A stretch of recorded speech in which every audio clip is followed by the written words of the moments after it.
All right. Oh, another back pain day. Seems like it's going around.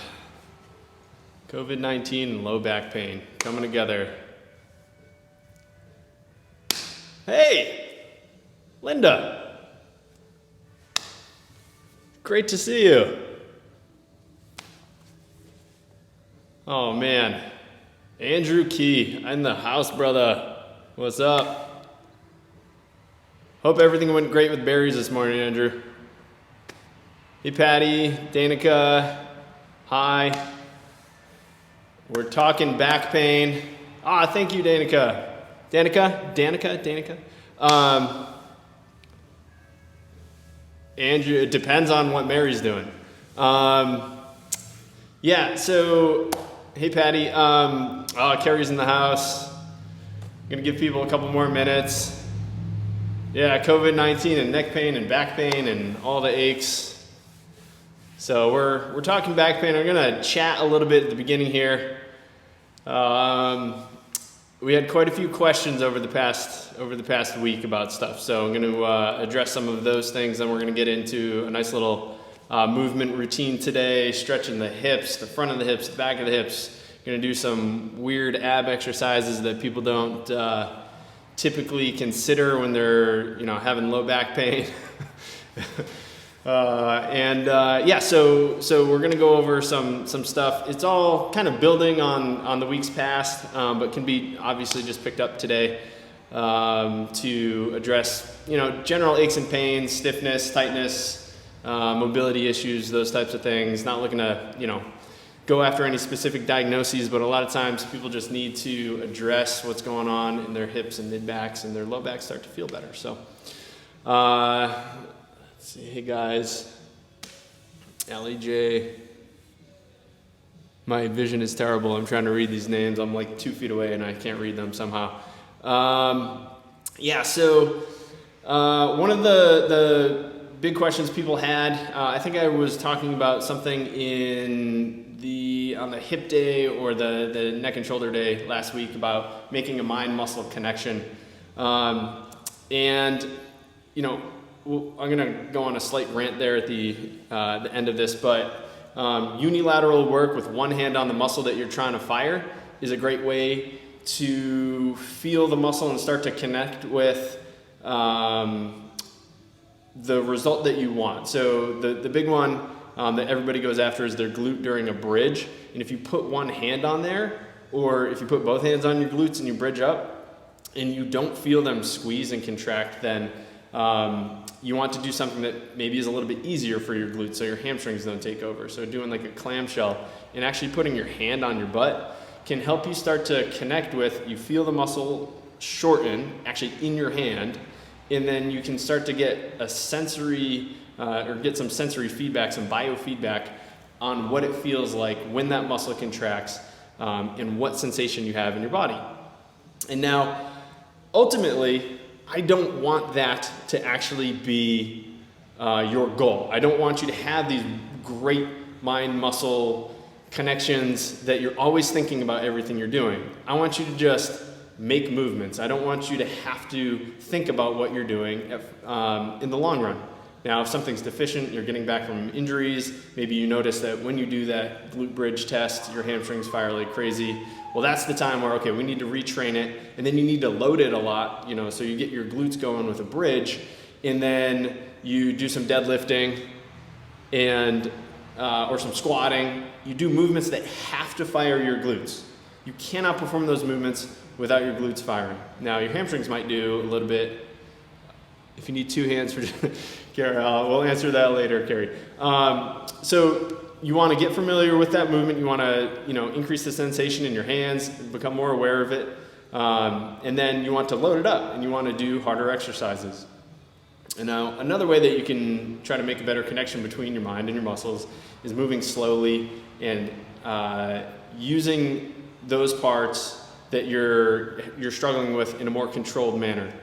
If you're just going really fast through your repetitions, you're not going to be able to feel what you're doing, and chances are you're going to use your muscles that you compensate with more. So say your rotator cuff needs a little bit of help, but you're flying through curls or carries or overhead presses, you're probably going to use your upper trap if that's the muscle that your brain has a stronger connection with, versus going through all the preparation to make it so you can put your arm above your head without shrugging. So that's the first little thing. But ultimately, the goal is to just make movements in action and not have to think about it, and everything just becomes a reflex in the way that we move. Hey, babe. And second issue that I wanted to talk about was sitting. I got a ton of questions about sitting. I sit a lot. I'm sitting more. Actually got a question. Someone asked, my butt hurts when I sit for a long time. What should I do? And I just wanted to say, well, just stand up. But it's not, commonplace to know these things, because all of a sudden we're thrown into this, new environment of sitting all the time in front of our computer, at our desk, in our home, myself included. I'm on the couch doing, therapy sessions, and I'm in this rounded position. I have to get up every half hour and make sure that I'm moving and stretching around to make sure I'm undoing all of the sitting. So my number one recommendation, if you have started to increase the amount you're sitting, or if you just have a desk job in general, would be to get up every 20 to 30 minutes and do either a pec stretch, a hip flexor stretch, a posterior hip stretch, which you can actually do at your desk, or just walk around. Something that's going to undo all that sitting, because all it takes is 20 to 30 minutes of immobility to start laying down this thing called tendinous creep, and that has a terrible name, and it's because it's just when your tendons and your muscles start to tighten up. And now if all it takes is 20 to 30 minutes and you extrapolate that into an 8-hour day and you sit for 7 or 8 of those hours, then when you go to stand and you've been rounded here all day forward, you go to stand, you're just going to hold this position. And you can do all the reps to try to strengthen your back and open up your posture, but you've just spent 8 hours of essentially doing this. And now you have to try to undo it with a lot of pulling work or just movement in general. So we want to constantly be changing our postures. That's the number one thing you want to do. You want to make sure that you're always in a position where you have an organized spine or a good posture, upright, shoulders back, head over your shoulders, regardless of what the rest of your body's doing. And what I mean by that is, here I am, I'm sitting on a stool, but if I'm standing, I want to have that same upper body posture. I still want to be upright, hands and elbows pretty level. I want to have my head pretty even. I don't want to be up here, and I don't want to be down here. And that goes for every position that I recommend. And besides seated at your desk, hands supported, the other option I want to give you guys is half kneeling. And I'd say that this one is actually maybe a little bit more useful and beneficial, because you actually get to stretch your hip flexor while you do it. So I got this little prop back here. This is going to be my desk. And I'd be here or here. And I can stretch my hip while I work. And then I can get up and walk around. And you're not going to want to put that pressure on your knee for so long. So you're going to end up actually switching sides of your legs. You're going to be stretching out your hip flexors. You're going to be nice and tall. You're going to be in an upright position through your upper back. Keeping that organized spine. You're going to be able to breathe better. You're not going to use the accessory muscles of your neck, so everything's not going to tighten up in the back of your neck and in your low back and in your hips. So half kneeling would be my go-to, and or just switch between all these postures. I have a saying that I say quite frequently around the clinic, and that's the best posture is a frequently changing posture. So even any of those things I suggested held for 3 hours is going to be a problem. So we have all these joints and muscles and ligaments and tendons so we can move around and use them. So it's not the sitting isn't necessarily the issue, or standing is the issue. It's the lack of overall movement that we get in our day. And so if you can try to sneak that in every 20 to 30 minutes, just a little bit, it can go a long way in making you feel a lot better. And all it takes is setting the timer on your phone. It's going to be annoying for anybody else around, but if you have headphones in, it shouldn't be an issue. So every 20 to 30 minutes, I don't like giving leeway and saying, oh yeah, just push it to 45 or an hour. I think you will get a lot more out of it if you go every 20 to 30 minutes. So on to the movement for us. If you know me, if you've been watching by now, hi Debbie, you know that I like to attack the hip flexors. You use them, you stretch them, you actively stretch them, and that goes kind of for the same thing for the other series of movements. And so that's what we're going to do. We're going to do some familiar movements for the spine and for the core, some unfamiliar stuff. So follow along. Once again, if anything hurts, always, just lay down on your back and breathe. Stretch out your hip flexors a little bit more, maybe stretch the back of your hips more, whatever feels good, whatever you want to do again. I want this stuff to be beneficial for you. I don't want you to leave this saying, oh my God, I just did this little stretching routine and now my back is killing me. This should all be stuff that you like, that you enjoy, and that you want to do again. So we're gonna start off with unilateral dead bugs. So typically dead bugs are done by moving one arm in the opposite leg, and that's contralateral, but unilateral is actually just going to be on one side of our body. So one side of our body is going to be staying still and the other side's moving. And so we're going to be telling our hip flexors when to turn on and when to turn off. And then we're going to stretch them, and then we are going to actively stretch them. So let me just get this microphone set up. All right, so we're going to be starting off on our back. We have these props for later. So we're starting off on our back. We have both legs up, but we're going to press one hand into that same side knee. And typically, on a dead bug, we have one arm move and the opposite leg move. But we're going to have one arm move and that same side leg move, while the other one stays still. And I'm pushing them into each other. I'm using my hip flexors because we're going to stretch them out here in a second. We're going to do 8 on each side. So we're going to do 5 more. You want to make sure that your ribs are down. We talked about that last week. That was like the whole, 40 minutes last week was talking about keeping your ribs down in a nice stable trunk. And now I'm going to switch. We're going out here, showing some skin. 2. Doing 8 on each side. So I'm pushing down. Now my left hip flexor and my obliques and my abs on that side are lighting up. And I'm halfway there. I got 4 more.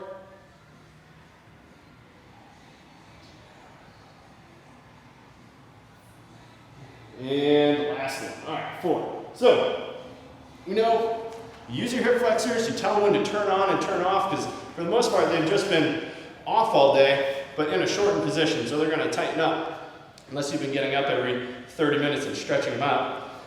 Got my pillow. You don't need it if you have a mat laying around, but you can pop that knee down.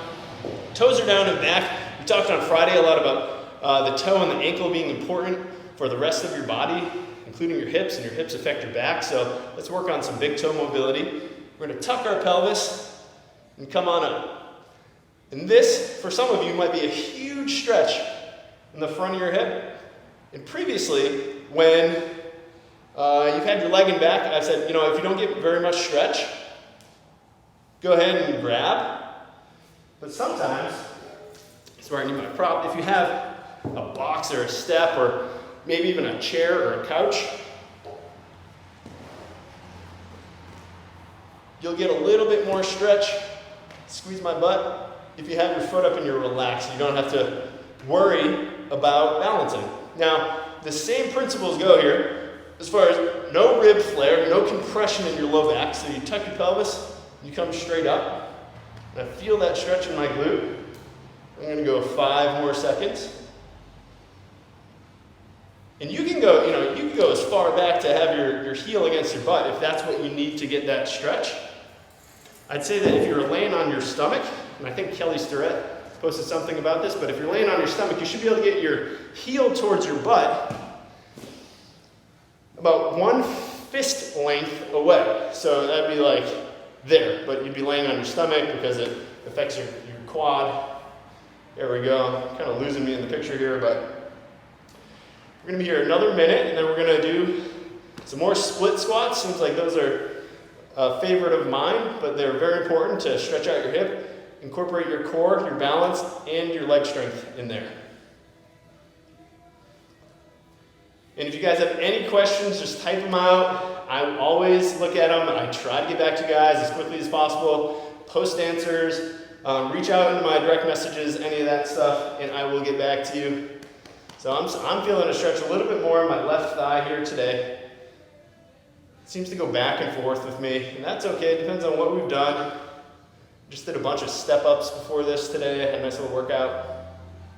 A lot of us are doing all these challenges, and you know, all this at-home working out is a fantastic thing because we have to get creative, but sometimes that's all it takes. We don't, you know, maybe we're realizing we don't need all the gym memberships that we had, and as long as we get creative, we can follow, you know, those teachers that we love still and support the same people, but sometimes we just got to get a little creative. All right, so I'm going to get rid of this stuff. I'm going to keep this around just for my head for this next exercise. So we're doing a rib roll, which is designed to get your thoracic spine rotating. We're creating, as we turn, say I turn to my right, as I turn to my right, the right side of my spine is extending, or it's going back, but it's just one side. And the left side is flexing. And that causes rotation in my spine. There's no pure axial rotation that occurs in our spines. It's a combination of extension on one side and flexion on the other side, and that results in rotation. And so this is similar to the open book where our arm sweeps back, but we're just going to put our hand on our chest, just going after our thoracic spine. So you're on your side, you got your pillow, maybe you just use your hand, and you're going to pull your knees up to your chest. By doing this, we're flexing our lumbar spine so it can't move as much as if we had our legs down here. If we did it down here, we're going to get some extension in our lumbar spine. And that's not what we're going for. We actually don't want our lumbar spine to move, our low back to move. I'm going to hold this down with the bottom arm, and then my top arm is going on my chest. And I'm pulling back. Those cracks are free. And I'm breathing out as I roll back. So it's a breath in and out. And in, and we're going to make 8. Your goal would be to try to get your top shoulder down to the floor behind you. It doesn't matter if you get there or not, just try to improve with each rep.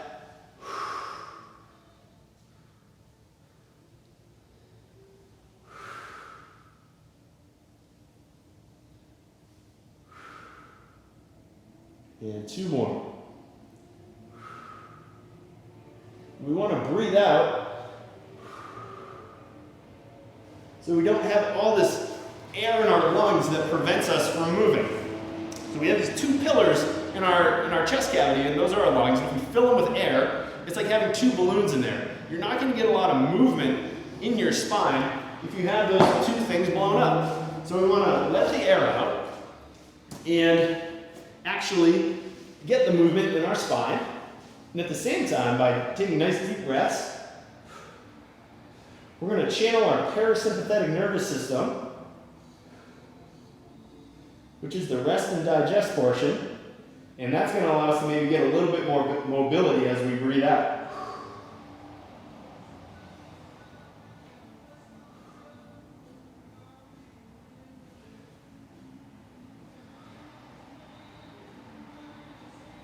Three more.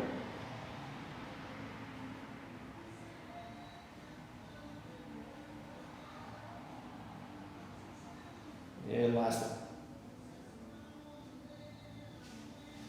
All right, so this next exercise is the very, very, very initial step of arm-driven rolling.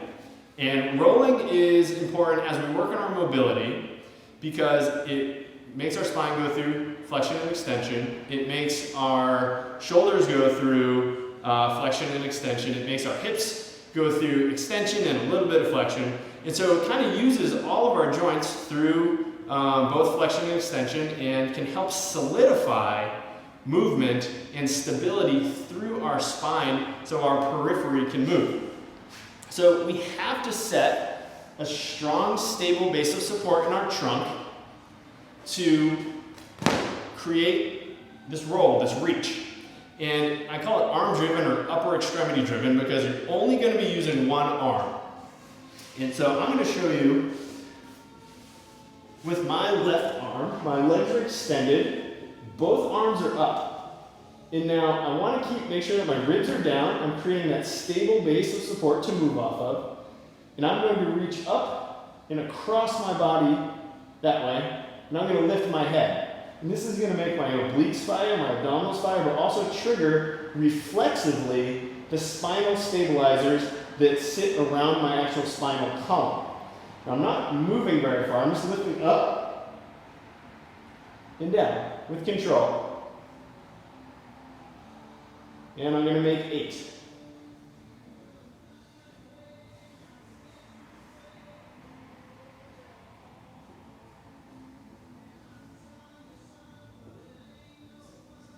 And we got 2 more.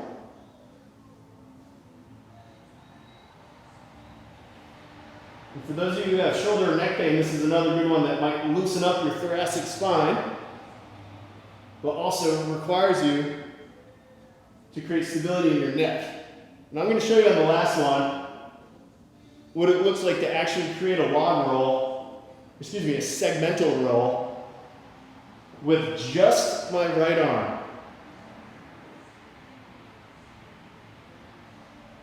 7, so I got 1 more and I'm going to roll with this one, but you just stay put. And then if I wanted, I could use just my right arm, my head, to flop over.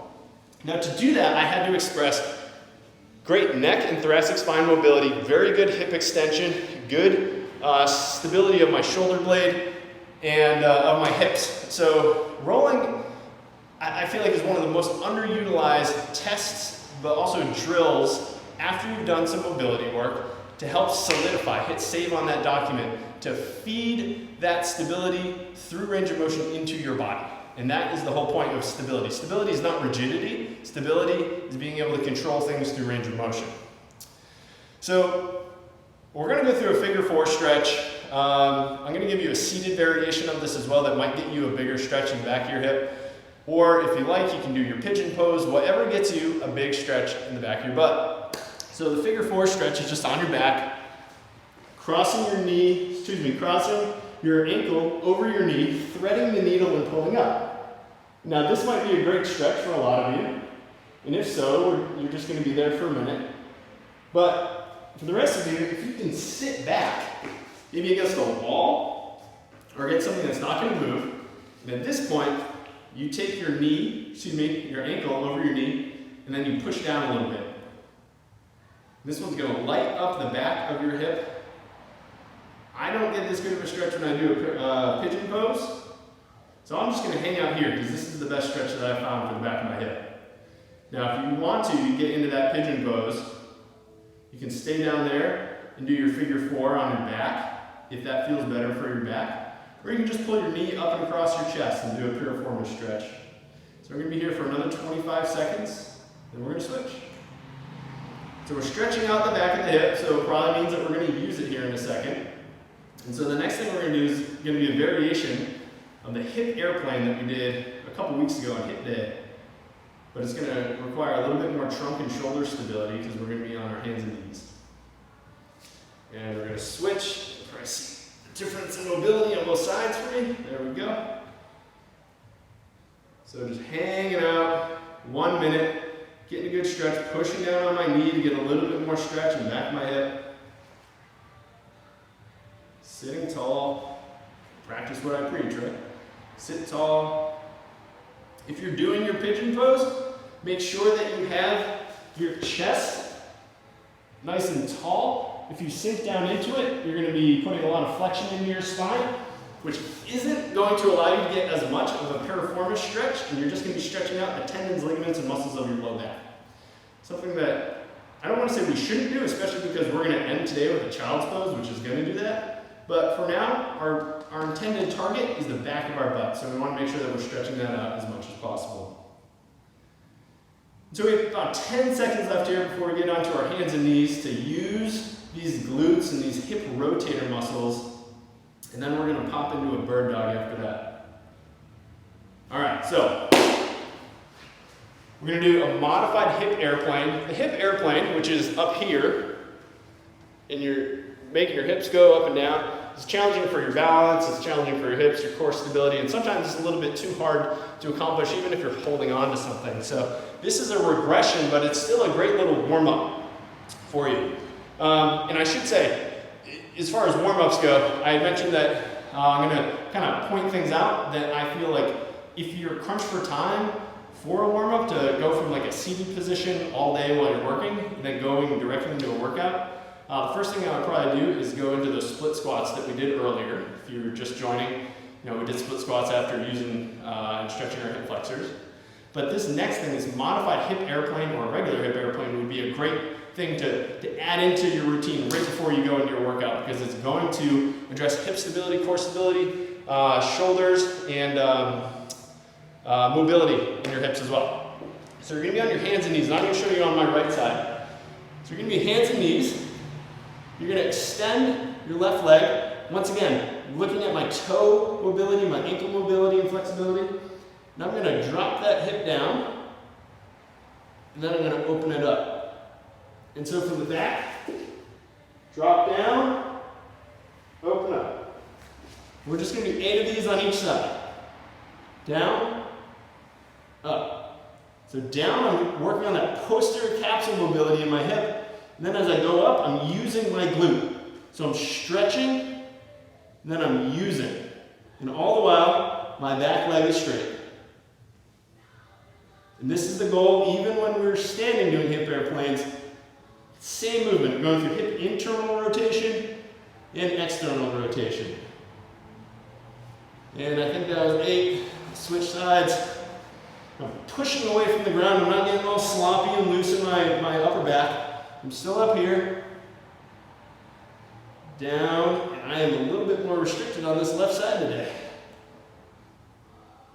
And you're trying to get your hip past your supporting hip. You want to really sink down into it and then open up. And down and up. Modified hip airplanes. We have 3 more.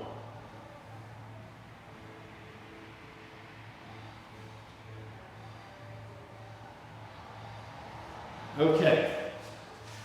All right, so very similar. And another great one to add into that little warm-up would be going from those hip airplanes and then just moving one arm and making it a bird dog. Still working on shoulder stability, hip stability, trunk control, balance, organizing your trunk and your breathing. And so, once again, hands and knees to start. Reaching forward with one arm and reaching back with the opposite leg. A brief pause and then a switch. Now you don't want to kick up. We're not looking to compress your low back. You just want to be as long as possible, not as arched as possible. That's just going to fire up your low back. If your muscles are the reason that your back is hurting, then doing one of these guys is probably just going to make them worse. We're reaching back and using that anterior chain and using your hip are probably going to be more beneficial for us here, which is going to be detrimental. It's a small difference, but it can make a world of difference in how you feel.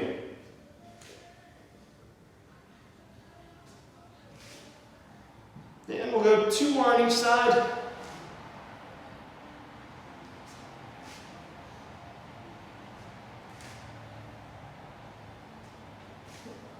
Good, okay. So, where are we? Okay, we're doing great on time. So, we stretched our butts, we mobilized them, we used them. We're going to use them a little bit more.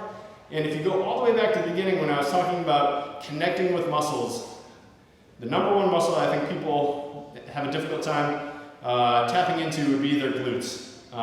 Whether it's a bridge, a squat, a deadlift, whatever it is.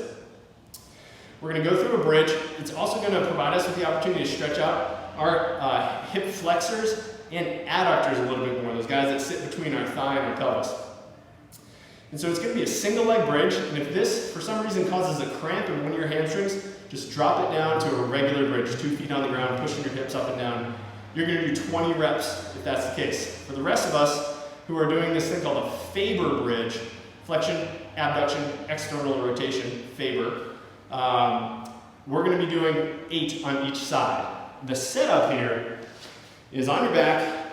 We're going to go with that knee over, ankle over knee position on our backs and just pushing up. And you'll see my knee stays parallel with the floor. It doesn't come up here. So we're here in this externally rotated position. There. And I'm pushing through the heel of my working leg, getting extension in my hips and my butt, and I'm keeping my ribs down. I'm not flaring my ribs up. I'm still maintaining trunk stability and integrity.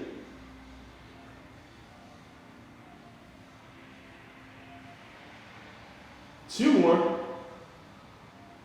And I'm getting a stretch in the front of that hip. Now I'm going to switch. And like I said, if this causes any hamstring cramping, drop down to a regular bridge and just try to pump out 20 of them. Hands on your butt so you can feel those muscles squeeze, but take your time. Don't just mindlessly go through them. We have 4 more. I'm feeling my glutes going crazy. I'm getting a stretch in the front of my left hip. And just 1 more. All right. Okay, so we're gonna get our feet on the floor, try to get some input through the bottom of our feet, try to stack our trunks in something that is called a narrow squat. Now, if you watched on Friday, I talked about a 10-minute squat test. Randomly, I saw it show up a lot over the weekend, this is not a progression, but it's another variation of a squat that might show you, hey, maybe I need to work on my ankle, my thoracic spine, or my hip mobility. It's called a narrow squat. It is deceptively hard, but it's one of the progressions when you're trying to work your way up into a pistol squat, one of the single leg squats that people can do. So it goes like this. That's a pistol squat. We're not doing those. It's not what we're here for. But a narrow stance squat, you're going to put your feet all the way together, your legs all the way together, whichever comes first. You're just going to have your hands out or across your chest, and you're going to go down and squat. When you do that, you're going to get some spinal flexion, and that's okay because we're not loaded. We're not holding a bunch of weight, so spinal flexion should be okay. If you were deadlifting or doing a back squat or a front squat, this spinal position would not fly. But you're just going down and trying to stay tall. We're going to make 5. If you can't do this, just drop down to a regular squat where you're touching your butt back, but keeping good spinal position and then coming up. Once again, we're just trying to get your feet on the ground, put some stability through the whole chain. But for some of us, we're going to be going through these narrow squats. And we're just going to make 4 more for 8. We're going to bump back down to the ground after this. For some side planks, work on our obliques, our quadratus lumborum, our glutes a little bit more, even some shoulder health. And then finish with a nice little child's pose. Deceptively hard, those narrow squats. Whew. Okay, so last strength control exercise is going to be the side plank. I love them. This is going to be the last thing in your warm-up if you're just popping out of your chair and you're going to do a workout. We got split squats, hip airplanes or modified hip airplanes, bird dogs, and side planks. I'm going to do a modified side plank where I'm on my knees because I feel like I can connect with my butt a lot better because I'm not worried about my balance so much because I got my legs here. So I got my knees bent about 90 degrees. I got my hips at 45. I'm going to come up and push forward. And I'm just going to hold this. And if you can't hold this 30 seconds that we're going, just go down and reset. Just find that strong top of your deadlift position where your butt cheeks are squeezing together. You're pushing away from the floor, so I'm not lazy through my shoulder. I'm pushing away through the floor. And just breathing. I got my ribs down, so I don't have that flared rib position. We talked about this one last week. No flared ribs, because we don't want to increase the amount of compression through our back while we're firing our trunk muscles. And then we're just going to switch. Hopping over to the other side. 45 degrees at our hips, 90 degrees at our knees. Elbows underneath our shoulder. Hand is either down or making a fist. Our hand is on the ground one way or another. You're up, you push forward, you keep your ribs down. Should be able to breathe, no problem. I'm breathing heavy, you're probably breathing heavy, that's a good thing. Got blood flowing, stretched our muscles, mobilized our joints, and put a lot of input into our nervous system saying, hey, now that we've got this flexibility, this mobility, let's use it a little bit, let's save it. We have 10 seconds left. We're just going to do a nice little child's pose to stretch out our lats, our quadratus lumborum, even give a little bit of relief to our back muscles if for some reason they were tightening up with that last exercise, the side plank. So the child's pose is kind of one of these things where everybody has a sweet spot when they stretch. Like my hip flexor stretch looks different than your hip flexor stretch, my hamstring stretches and all that stuff. They all look different. Everybody has their sweet spot. And the same thing goes for these yoga poses or stretches. And so I like being down on my mat because my knees are a little sensitive. I like going a little bit wide so I can get my torso in between. And as I do this, I'm just coming down, I'm going to reach out, and then I'm going to reach over to one side. So if I were down on the ground, it would look something like this. That way I'm going to be able to stretch my lat, which is the biggest area, surface area muscle in our body. I'm going to get my quadratus lumborum, which is on the side, maybe a little bit of my intercostals and my serratus anterior muscles and our obliques too, that lay on the side of our body. So I'm going to go down here, and reach over, and we're just going to be here. And I want you to focus on breathing in through your nose and out through your mouth, and relaxing into this with every exhale. So you can just relax and gain some more mobility, and if you feel like you can push yourself more and grab and reach out away from your body, please do. Relax your head, unlike me.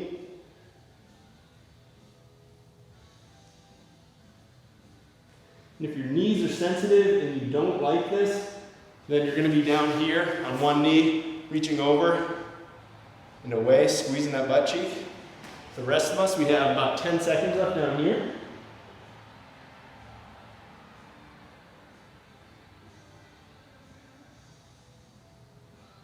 And then we're coming to the other side. Even if this bothers you, say you can do one side, but this side bothers you, just go into that hip flexor stretch position and reach over the top.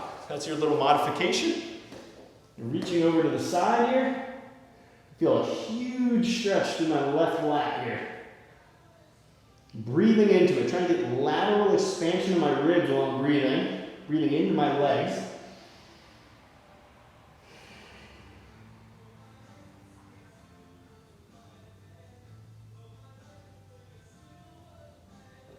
We're about halfway there.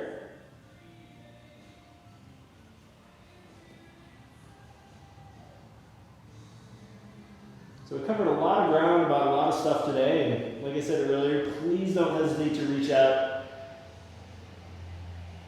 You can hit me in my direct messages. My email address is kineticpotentialpt@gmail.com. And it's that same web address, kineticpotentialpt.com.